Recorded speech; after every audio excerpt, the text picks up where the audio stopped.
ബലാത്സംഗ കേസിൽ മുൻ സർക്കാർ അഭിഭാഷകൻ പി.ജി. മനു നൽകിയ ജാമ്യഹർജി ഹൈക്കോടതി ഇന്ന് വീണ്ടും പരിഗണിക്കും. ഹർജിയിൽ ഹൈക്കോടതി സർക്കാരിന്റെ നിലപാട് തേടിയിരുന്നു. ആരോഗ്യ പ്രശ്നങ്ങൾ ചൂണ്ടിക്കാട്ടിയാണ് പി.ജി. മനുവിന്റെ ജാമ്യഹർജി.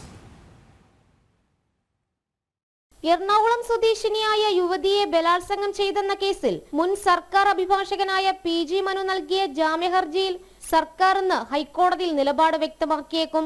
ജനുവരി 31 പോലീസ് മുൻപാകെ കീഴടങ്ങിയ മനു നിലവിൽ ജുഡീഷ്യൽ കസ്റ്റഡിയിൽ തുടരുകയാണ്. മജിസ്ട്രേറ്റ് സെഷൻസ് കോടതികൾ ജാമ്യഹർജികൾ തള്ളിയതോടെയാണ് പ്രതി ഹൈക്കോടതിയെ സമീപിച്ചത്. ആരോഗ്യ പ്രശ്നങ്ങൾ ചൂണ്ടിക്കാട്ടിയാണ് ജാമ്യഹർജി. ചോദ്യം ചെയ്യലുമായും അന്വേഷണവുമായും സഹകരിച്ചിരുന്നു. അന്വേഷണം പൂർത്തിയാകാറായ സാഹചര്യത്തിൽ ഇനിയും ജുഡീഷ്യൽ കസ്റ്റഡിയിൽ തുടരേണ്ടതില്ല. ഏത് ഉപാധികളും അനുസരിക്കാമെന്നും പി.ജി. മനു ജാമ്യാപേക്ഷയിൽ പറഞ്ഞിരുന്നു. മനുവിന്റെ മുൻകൂർ ജാമ്യാപേക്ഷ നേരത്തെ സുപ്രീം കോടതിയും ഹൈക്കോടതിയും തള്ളിയിരുന്നു. തുടർന്നായിരുന്നു കീഴടങ്ങൽ. മനുവിനെതിരായ കേസ് ഗൗരവമുള്ളതാണെന്നായിരുന്നു മുൻകൂർ ജാമ്യ ഹർജി തള്ളിയ വേളയിൽ ഹൈക്കോടതിയുടെ നിരീക്ഷണം. കേസിന്റെ കാര്യങ്ങൾ സംസാരിക്കുവാനായി കടവന്ത്രയിലെ വക്കീൽ ഓഫീസിലേക്ക് വിളിച്ചു വരുത്തി ബലാത്സംഗം ചെയ്തുവെന്ന എറണാകുളം സ്വദേശിനിയുടെ പരാതിയിലാണ് മനുവിനെതിരെ പോലീസ് കേസെടുത്തത്.